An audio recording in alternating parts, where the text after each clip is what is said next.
con todo lo que nos ha roto y nos ha vuelto a juntar. Bienvenidos a Reconstruidos. Bueno, muchas gracias por acompañarnos en otro episodio de Reconstruidos. El día de hoy vamos a abordar un tema que me apasiona, que es muy personal, puede que sea uno de los episodios más personales, ya les vamos a contar más adelante, porque explica decisiones que he tomado que quizá a veces no han sido las mejores en mi vida, pero a la vez han traído como experiencias pues muy significativas. El título es El perfeccionismo me estaba matando, y lo digo porque yo pues he padecido, si se puede llamar, esta condición o este tipo de personalidad que es perfeccionista, y no lo digo desde el orgullo, lo digo desde un lugar consciente, porque lejos de decir, uy, qué padre, haces las cosas perfectas, realmente se ha traducido en enfermedad, ha llegado a impactar mi calidad de vida, porque al final de cuentas es una ansiedad disfrazada, y en algún punto de mi vida sí me tuve que detener para evaluar y ver cómo podía yo mejorar mi calidad de vida. Es un tema pues algo sensible porque es delicado, está ligado completamente con la salud mental, y nosotros lo hemos dicho aquí que no somos expertos en salud. Entonces, por tal motivo, el día de hoy nos acompaña mi psicólogo Francisco, que es una persona que admiro mucho porque tiene pues mucha inteligencia emocional, y sobre todo considero algo muy padre que la gente utilice las herramientas o sus cualidades profesionales para transformar realmente la vida de las personas. Así que le damos la bienvenida el día de hoy a Francisco. Bienvenido, Francisco. Muchas gracias por la invitación, un gusto estar con todos ustedes. Manuel, tú también has tenido experiencias con el perfeccionismo, ¿no? Sí, yo creo que desde chiquitos empezamos a lo mejor sin saberlo a experimentar ansiedad y perfeccionismo.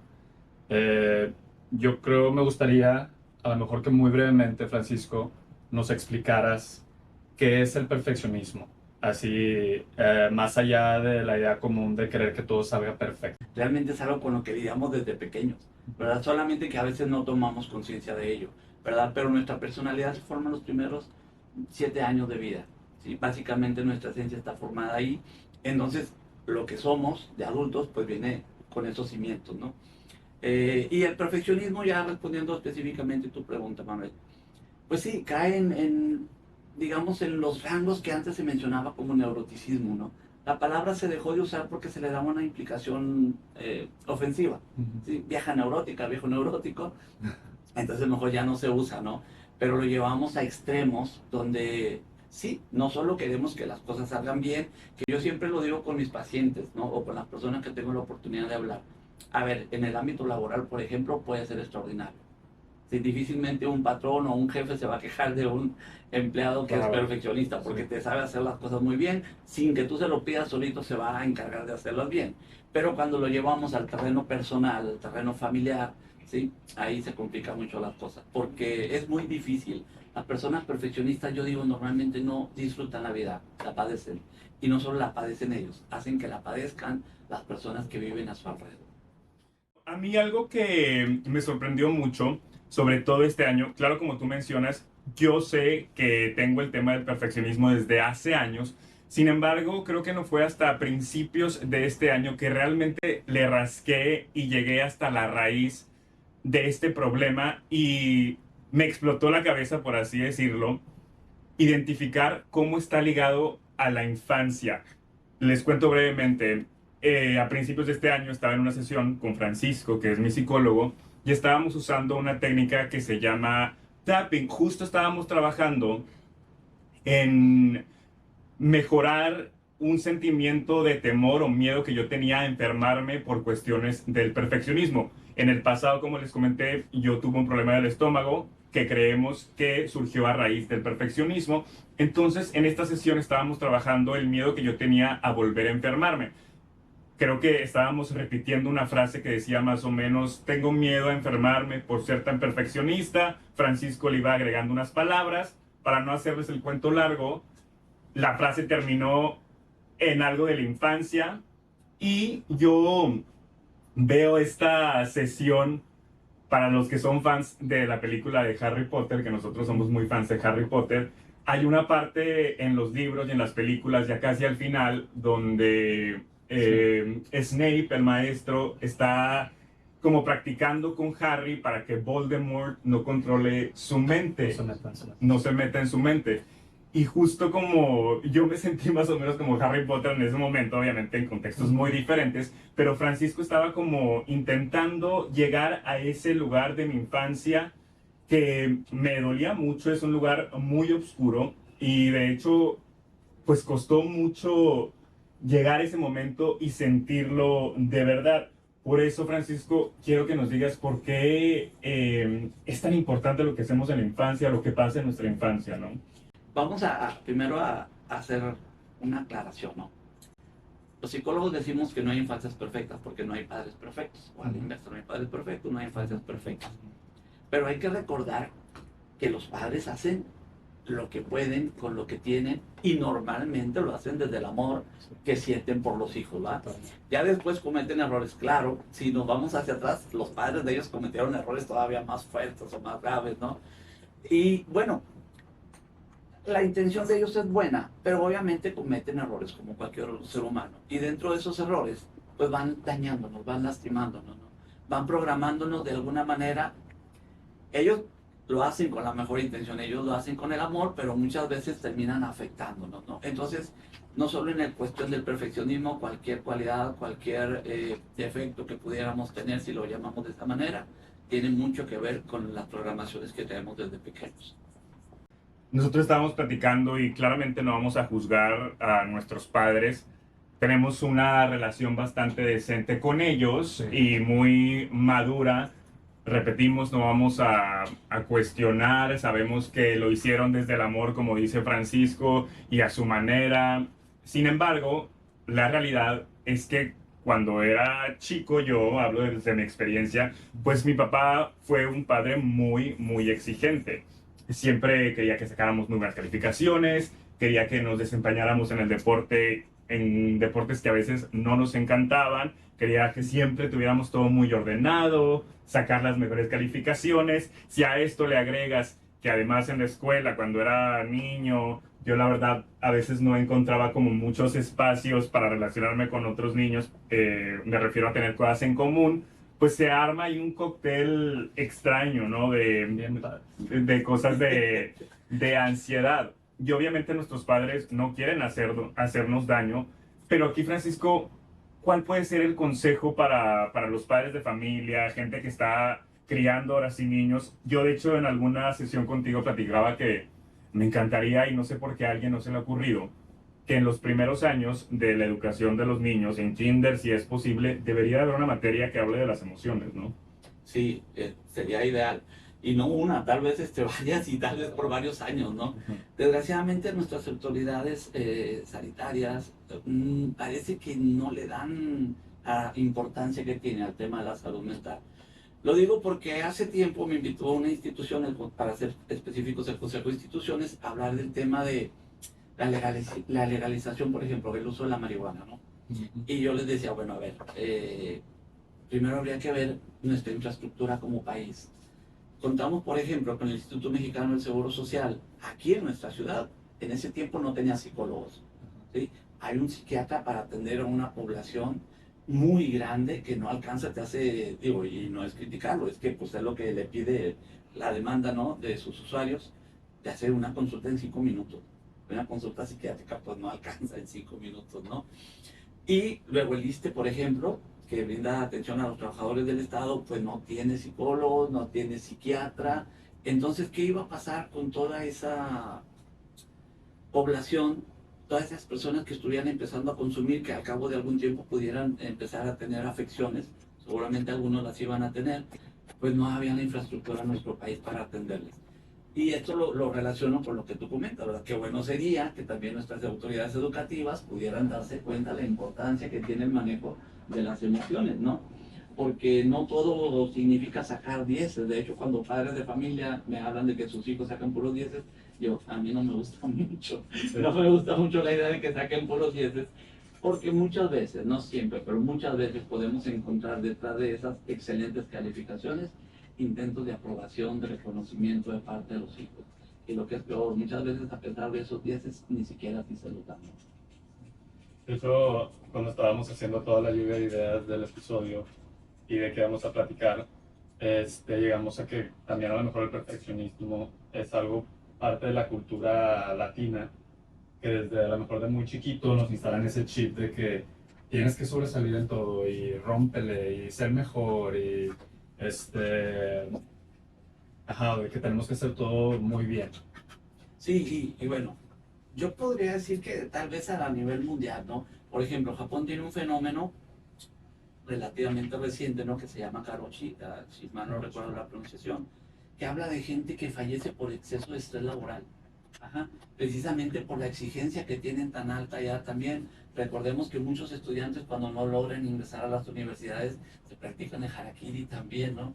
Entonces obviamente estamos hablando de un nivel de exigencia muy alto, ¿verdad? Que por un lado intelectualmente, cognitivamente puede ser muy elevado, pero emocionalmente pues no podríamos decir lo mismo desgraciadamente, ¿verdad? Francisco, tú, cuando estábamos hablando de este tema del profesionismo en una de las sesiones que tuvimos, me decías, bueno, y lo dijiste justo al inicio cuando te presentamos, tampoco ha sido tan malo, ¿no? Ah, claro. Sí, es que definitivamente no hay nada malo en nuestra personalidad, en nuestro inventario de personalidad. Lo digo porque esto suena a veces chocante, ¿no? ¿Cómo que no hay nada malo si tenemos defectos? Bueno, depende en el contexto en que se realicen estos defectos, ¿no? En el que se practiquen. Por ejemplo, una mujer en los tiempos de antes, ¿no? Una mujer que se iba a casar, ¿qué le decían a la mamá, a la tía, a la abuela? Mi hija, pórtate tranquila, porque si no tu esposo va a decir que dónde aprendiste todo eso, ¿verdad? Y entonces no le permitían ser una mujer apasionada, disfrutar de su sexualidad, que estaba viviéndola con su esposo, ¿no? ¿Qué sucedía? Sin justificar las infidelidades, pero ¿qué sucedía? Que entonces el esposo decía, pues esta mujer es bien fría, y se iba a buscar calor por otro lado, ¿no? Cuando obviamente, pues no es un defecto. ¿Sí? Depende la cultura, depende la educación que tengamos, pudiera llegar a ser considerado como tal, pero no necesariamente lo es. Y solamente uno de las muchas características que tenemos los seres humanos, que en determinados contextos pueden ser mal vistos, ¿no? Sí. Incluso, a ver, mi profesión. Hay gente que dice en los memes, ¿no? En las redes sociales, es que a los psicólogos les encanta el chisme, les juro que no. Yo he atendido a veces en algún día 10 sesiones, son 10 horas estar sentado frente a un paciente. Yo creo que por gusto nadie tiene tanta visión por el chisme, ¿no? Pero entonces, si lo estoy haciendo, ejerciendo mi profesión, está bien visto. Pero si lo hacemos fuera de eso, ahí sí se ve como algo negativo. Y algo que he aprendido yo, corrígeme si estoy mal, es que es importante balancear, ¿no? Tener un balance. Porque tú me decías, tampoco creas que por dejar de lado el perfeccionismo vas a dejar todo ahí a la y se va, vas a hacer todo de panzazo, vas a ser un chambón. O sea, no quiere decir que porque le bajes un poco al estrés se va a ir todo de picada y tus proyectos van a ser un fracaso, ¿no? Claro, qué buen comentario me haces, porque no sé si puedo decir alguna grosería. Sí, sí se puede. Ok, es para... Gracias, Manuel. Es para parafrasear a alguna paciente, ¿no? Porque personas que tienen este perfil psicológico que incluye el perfeccionismo, son personas que son también muy extremas en sus pensamientos. Entonces, por ejemplo, recuerdo que una chica, yo le decía, mira, te recomiendo por salud mental que camines entre una media hora y una hora, digamos unos 45 minutos, ¿no? Ejercicio recreativo, no competitivo, para que realmente te desestrese. Disfrútalo, ¿no? Sal a caminar. Y la respuesta de ella fue, lo relaciono con lo que acabo de preguntar, porque la respuesta de ella fue, voy a andar como pendeja a las 3 de la tarde en el solazo caminando. Dije, a ver, la modalidad tú la escoges, ¿no? Sí. La hora también tú la escoges, ¿no? Yo nada más te digo caminar. Pero es el pensamiento extremista de las personas, ¿no? De que entonces, si ya no voy a hacer las cosas tan bien, me voy a ir hasta el otro extremo y voy a terminar haciéndolas todas mal. Me va a valer madre. No, nadie ha dicho eso.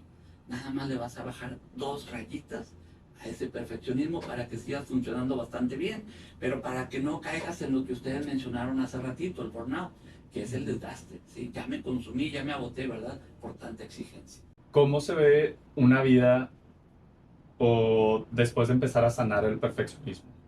Pues mucho más relajada, mucho más tranquila. Las personas a veces, es difícil, se Sí, batalla me imagino mucho. que es todo un proceso. Digo, llevamos años siendo las personas que somos con esas programaciones, pero más que difícil es lento. Sí, Ujú. más que difícil es lento, hay que concientizarlo mucho. Las personas me hacen esa pregunta todo el tiempo, pero ¿cómo le hago? Todos me dicen que cambie, pero ¿cómo le hago? Tomando conciencia. No es fácil, pero hay que tomar conciencia. Hay que darnos cuenta que estamos repitiendo viejos patrones, hábitos, ¿verdad? Que varias veces o muchas veces en el día vamos a tender a dar las mismas respuestas, las que ya traemos aprendidas. Entonces, cada vez que nos demos cuenta que estamos cayendo en esos viejos hábitos, pues parar, haz una pausa, ¿verdad? Y corrige.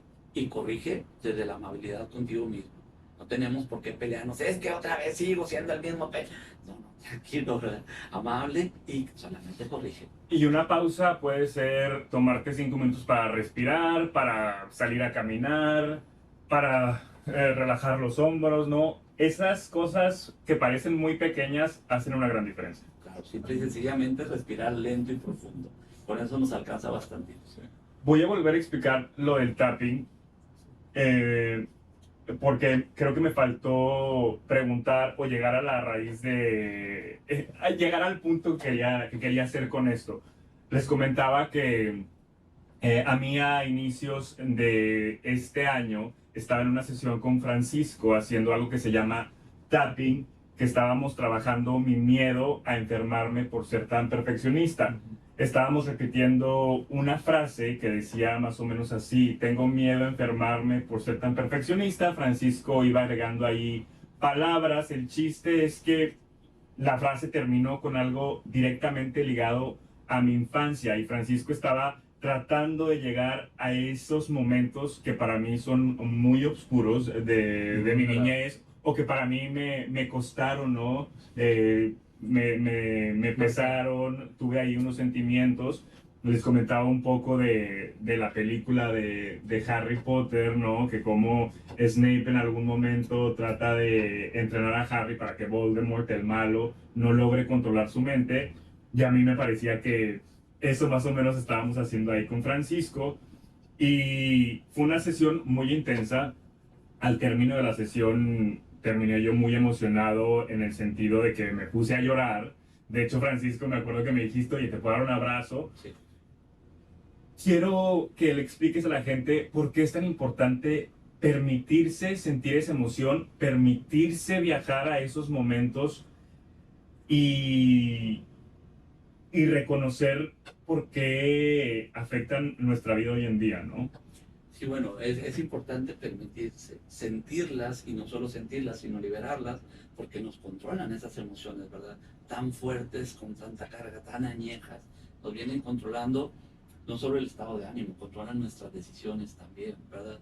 Entonces, sí, recuerdo, no sabía lo de la película, no vi las películas, una disculpa a los seguidores de Harry Potter, pero de haberlo sabido lo hubiera hecho más teatral, para que te sintieras más a gusto ahí. Pero bueno, sí, la verdad es que hubo una descarga importante de emociones. La técnica del tapping, que Jorge ha mencionado varias veces, es una técnica que se llama realmente EFT, por sus siglas en inglés, que significa Técnica de Liberación Emocional, Emotional Freedom Techniques.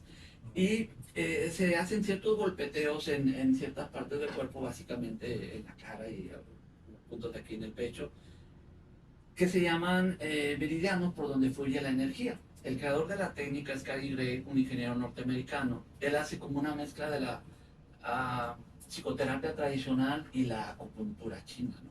Dice, en lugar de insertar agujas con 1 o 2 dedos, haces estos tocamientos en ciertas partecitas y vas liberando esa energía convertida en emoción, ¿no? O emoción convertida en energía.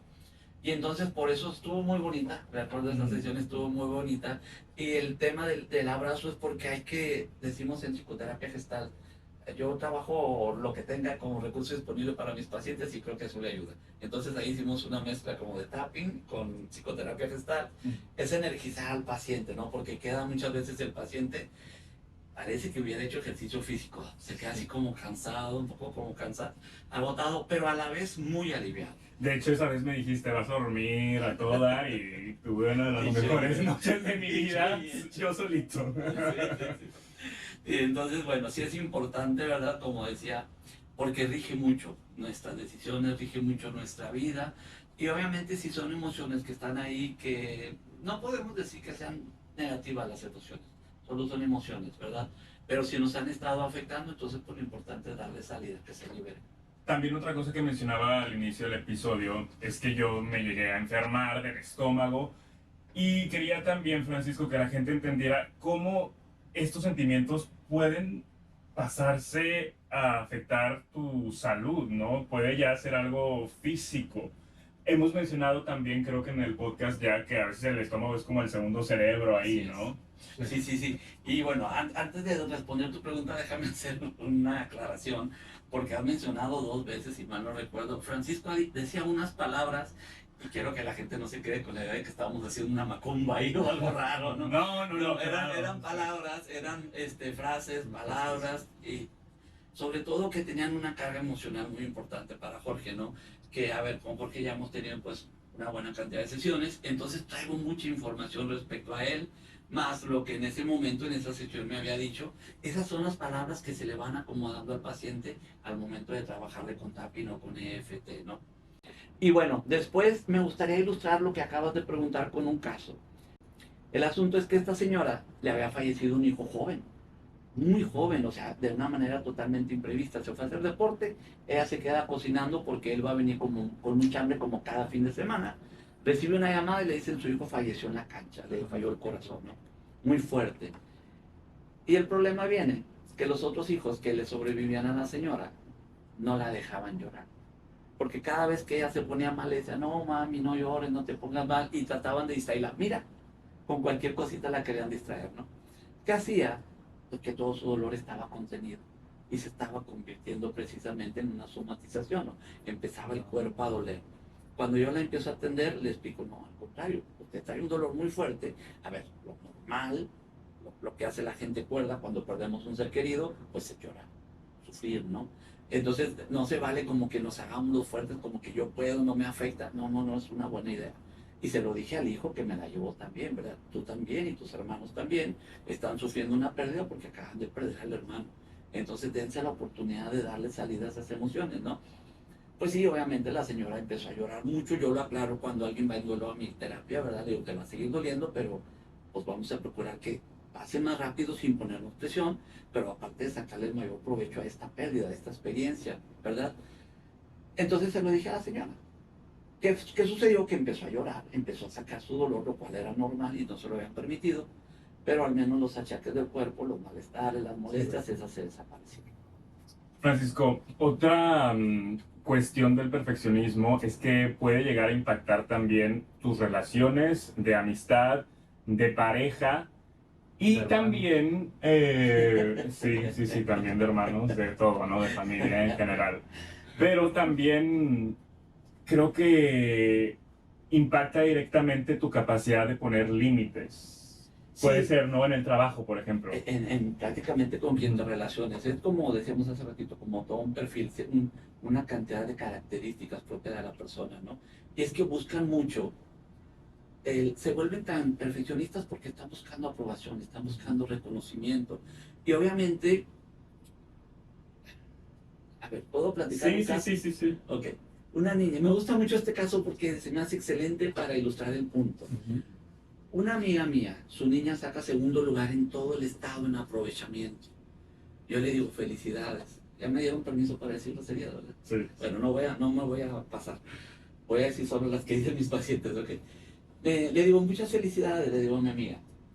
Y le digo, te has de sentir muy orgullosa, ¿no? Así hubiera dicho el pendejo hijo de esos y empieza a soltar. Sí. Le digo, ¿qué pasó? Pues el papá de mis hijos. ¿Tú sabes que estoy separada? Le digo, sí. Bueno, el fin de semana llevo a mi niña con su papá y a mi otro hijo. Llega mi hija con el diploma. Mira, papi, segundo lugar en todo el estado. No vas a creer lo que le dijo el perro. ¿Qué le dijo? ¿Por qué no sacaste el primero? Sí, me gusta mucho este caso porque sin golpes, sin gritos, sin malas palabras, destruye la seguridad y la autoestima de la niña. Siendo que la niña es una niña súper exitosa. Porque si solo un niño le ganó en todo el estado, ¿cuántos miles se quedaron atrás de ella? No podemos decir que la niña más exitosa. Pero con esas palabritas, el papá la destruye. ¿Sí? Entonces, bueno, ¿qué sucede con estas personas que crecen con esta sensación de insuficiencia? De por más que me esfuerce, haga lo que haga, no soy suficientemente bueno. Y entonces andan buscando esa aprobación prácticamente en todas las personas con las que se relacionan. Amistades, parejas, vecinos, compañeros de trabajo. Y es un desgaste muy grande, ¿no? Porque no usan un filtro adecuado, que a ver, yo puedo ayudar a la gente, puedo hacer un favor a la gente, siempre y cuando no sea a costa mía. Ellos no. Ellos no manejan ese filtro. Lo hacen porque es tan grande su necesidad de aprobación y reconocimiento que ni modo. Me da risa porque, claro, o sea, hemos dicho ya que los padres seguramente lo hacen desde el amor y porque quieren ver a sus hijos triunfar, pero igual me pasaba por ejemplo, yo hacía muchos talent shows o salía en concursos de canto porque más chico me gustaba cantar y salía en obras musicales, todo esto, y mis papás obviamente siempre iban ahí a apoyarme, a verme. Pero mi papá al final me decía, ¿y por qué no tiraste esa canción? O sea, debiste haber cantado 4 en vez de 3. Y yo, hay gente que ni canta y está ahí de árbol 2. Entonces eso también te va como generando que tú mismo entres en un estado de competencia contigo mismo realmente. Sí, y a veces, otra vez, aunque sea con buena intención, tanta crítica, tanta reprobación constante, lo que hace es que la persona se vuelva muy insegura y en algún momento ya no quiere escuchar esas vocecitas que le reprueban. Entonces llega un momento donde se paralizan y ya no intenta nada. Ya se les hace difícil salir a buscar un empleo. Bueno, a la usanza de antes, ¿no? Que se salía a solicitar. Hoy sabemos que es mucho por redes, pero ya no salen a buscar un trabajo. Se les hace difícil llegar a una reunión y abrirse ante los demás porque seguramente no va a ser aceptado, no va a ser aprobado.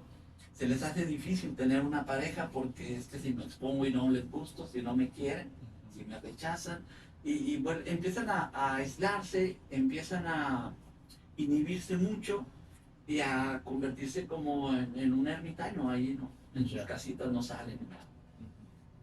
¿Hay algo más que tú quieras ya para ir concluyendo con el episodio? Sí. ¿Cómo podemos darnos cuenta que estamos como padeciendo de perfeccionismo? Si una persona a lo mejor pues pasó por todo esto que hemos platicado en su niñez y en su desarrollo, a lo mejor como adulto está pasando por todo esto y no se da cuenta, ¿cómo podemos darnos cuenta? Mira, hay ciertas características dentro de ese perfil psicológico. Otra de ellas podría ser que la gente sobrepiensa mucho. ¿Sí? Entonces tienen una situación, por ejemplo, a ver, a mí me invitaron a venir a este podcast y si yo fuera perfeccionista estaría toda la mañana pensando, ¿y qué voy a decir? Y leyendo el mensaje que me envió Jorge antes para ver los temas. Y a ver, con todo respeto, me valió. Dije, pues que surja lo que tiene que surgir, ¿no? Sí. Ya si me equivoco, ya no me vuelven a invitar y no pasa nada. Y si les gusta, tal vez me vuelvan a invitar. Sí. Pero bueno, al final de cuentas solamente vengo a exponer experiencias y cosas así. Entonces, no hay que presionarse tanto, ¿no? Una persona, una de las maneras que tiene para darse cuenta es esta. Sobrepiensa mucho las cosas, analiza mucho y no es una buena idea. Obviamente detrás de esta ansiedad, detrás de este temor a cometer errores, pues está eso, el miedo. Y el miedo no es una emoción negativa como pensamos, tiene una función. ¿Cuál es la función? Evitar que nos pase algo malo. ¿Sí? Sobrevivencia, simplemente, o evitar que nos suceda algo malo. Entonces, ¿qué me quiere decir? A ver, por ejemplo, si voy a presentar, soy estudiante, voy a presentar un examen importante, el semestral o el final, ¿qué tengo que hacer? El miedo me dice estudia. Si no estudio, entonces ahí sí voy a estar todo preocupado viendo, ojalá no llegue el profe, porque ya casi la hora y no ha llegado, no se ve el carro en el estacionamiento, y andamos con las tripas todas hechas bola, todas preocupadas. Pues estudia, y se acabó. Cuando estés en todo el semestre con la atención al profe, y se acabó. Eso es lo que nos dice el miedo, eso es lo que nos dice la ansiedad. Una persona que va más allá, ¿sí? Que cae en los extremos del perfeccionismo, pues tiende mucho a tratar de evitar errores. No hay nadie que se vaya invicto de esta vida. Todos cometemos errores y vamos a seguir cometiendo. Entonces relajémonos y disfrutemos. Y me encanta terminar así este episodio porque yo tenía pensado que este tema realmente ocuparía 2 episodios. Es decir, el siguiente episodio del podcast va a ser como episodio hermano de este porque está ligado. Vamos a hablar de la ansiedad y de la esencia. Creo que al final de cuentas todos estos pensamientos, el sobrepensar, como bien hemos dicho, es la ansiedad pero detrás de la ansiedad se esconde la esencia que te está gritando, ¿no? Como que hay que regresar a ti, a tu paz, a tu centro, y es por eso que el próximo episodio se va a llamar Mi ansiedad me gritaba a través de mi esencia. Entonces vamos a entrar más detalle de cómo la ansiedad te grita, vamos a hablar obviamente de experiencias personales, y quiero agradecerte, Francisco, por acompañarnos en este episodio. Es un tema que a mí en lo personal me generaba un poco de incertidumbre porque me parece que es como un monstruo el perfeccionismo, porque está ligado con la ansiedad, pero con otros temas de salud, y como que va creciendo y hay como diferentes maneras de atacarlo, y quería que quedara como expuesto de la mejor manera. Obviamente es un tema grande que no se va a poder nada más abarcar en una sesión de podcast. Me encantaría que quizá después, al evaluar cosas que pudieron quedar pendientes, igual podemos hacer como una parte 2 del perfeccionismo. Pero bueno, ahí quedó, esperemos que les haya servido y vamos a dejarlo ahí para darle paso al otro tema y los esperamos en el próximo episodio. Gracias, Francisco, yo sé Gracias que estás muy a ustedes. ocupado, Muchas gracias. haces sesión de terapia los sábados, fines de semana, así que agradecemos mucho que estés aquí. Gracias a ustedes.